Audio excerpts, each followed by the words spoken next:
Der var engang, for ikke så længe siden, en optiker, der en smuk efterårsdag var ude for at se sig lidt omkring. Hun havde besluttet at tage ud og se lidt på sin branche. På sin vej mødte optikeren finanskrisen. Hej optiker, sagde finanskrisen. Hvor er du der på vej hen i det dejlige humør? Optikeren fortalte, at hun ville ud og se til sin branche. Hun ville se, om alt var, som det plejede at være. Finanskrisen kendte godt til branchens tilstand og kunne forsikre, at alt var ved det gamle, og at branchen havde det stille og roligt. Jeg tror, at branchen ville blive glad for et besøg, sagde finanskrisen med et listigt smil på læberne. De to sagde pænt farvel til hinanden. Optikeren fortsatte sin tur ud for at tilse branchen. A Lifestyle, som havde overværet samtalen lidt fra siden, besluttede sig for at følge efter optikeren. Vi må jo passe på hinanden, tænkte den, og skyndte sig efter. Optikeren ankom til branchens hus. Branche! Branche!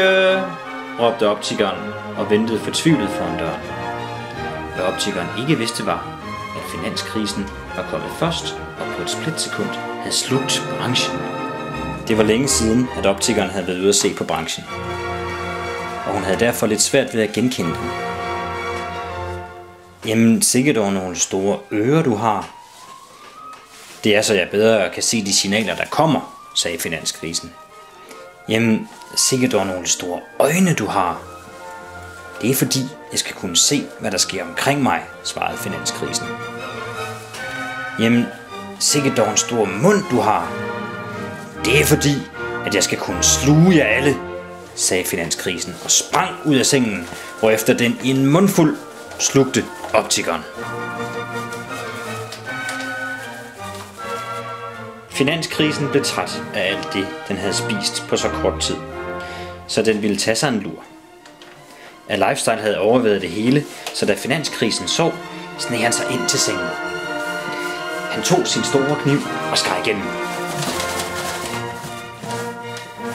Ud af maven kom branchen og optikeren og en masse banker. Hurtigt, sagde A Lifestyle. Vi skal have lappet finanskrisen sammen, inden den vågner igen. Find noget, vi kan stoppe ind i maven, så den ikke opdager, I er sluppet fri af dens klamme indre. De fandt de ting og sager, de kunne stoppe ind i maven, hvorefter de lappede finanskrisen sammen. Og så løb de.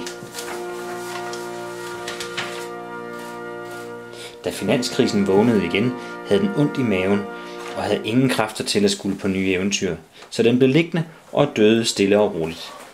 Man kan sige, at den forsvandt lige så hurtigt igen, som den var kommet.